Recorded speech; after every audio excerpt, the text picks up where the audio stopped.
মাদারীপুর ও শরীয়তপুরের মোট ১৩টি আসনের মধ্যে বিএনপি পেয়েছে ১১টি আসন, আর ২টি আসনে জয় পেয়েছে ১১ দলীয় জোট। এ বিষয়ে আরও জানাতে শরীয়তপুর থেকে আমাদের সঙ্গে যুক্ত হচ্ছেন সহকর্মী কাজী মনিরুজ্জামান। মনির, এই অঞ্চলে বিএনপির এই ভালো ফলের পেছনে কি কারণ রয়েছে, জানাবেন বিস্তারিত। মূলত বিএনপি এবং আওয়ামী লীগ সমর্থিত এলাকায়, যার কারণে আসলে যেহেতু আওয়ামী লীগ নির্বাচনে অংশগ্রহণ করেনি, সে কারণেই কিন্তু আসলে বিএনপির এই বিশাল জয়। আমরা বলবো শরীয়তপুরের ৩টি আসনে বিএনপি মনোনীত প্রার্থীরা বিজয়ী হয়েছেন।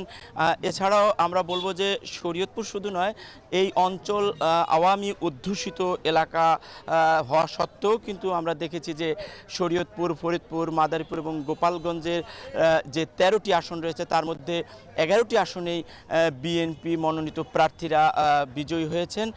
তবে ২টি আসনে কিন্তু ১১ দলীয় মনোনীত প্রার্থীরা বিজয়ী হয়েছেন।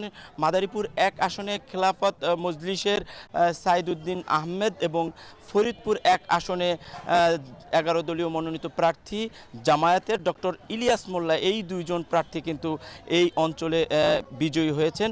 যদিও এই অঞ্চলে জামায়াত বা অন্য যে খেলাফত মজলিস এই অঞ্চলে তাদের আধিপত্য বা সমর্থন কম থাকলেও ১১ দলীয় জোট হওয়ার কারণে কিন্তু এই ২টি আসনও তারা বাগিয়ে নিয়েছেন আমরা বলতে পারি। আর এই অঞ্চলটিকেও কিন্তু নির্বাচন পূর্ববর্তী আইনশৃঙ্খলা বাহিনী বিশেষ নিরাপত্তা হিসেবে নিয়েছিল, কিন্তু আসলে গতকাল আমরা দেখেছি যে এই অঞ্চলটিতে নির্বাচন খুব শান্তিপূর্ণভাবে হয়েছে এবং নির্বাচন পরবর্তী যে আজকে আমরা দেখছি যে কোনো ধরনের সহিংসতা নেই এবং শান্তিপূর্ণ পরিবেশ বিরাজ করছে এবং মানুষের মধ্যে একটি স্বস্তি ফিরে এসেছে, এমনটাই দেখা যাচ্ছে। সাহাব, শরীয়তপুর থেকে আমাদের সঙ্গে যুক্ত ছিলেন কাজী মনিরুজ্জামান, জানাচ্ছিলেন সেখানকার খবরাখবর। এবারে সীমান্তবর্তী জেলা মেহেরপুর ও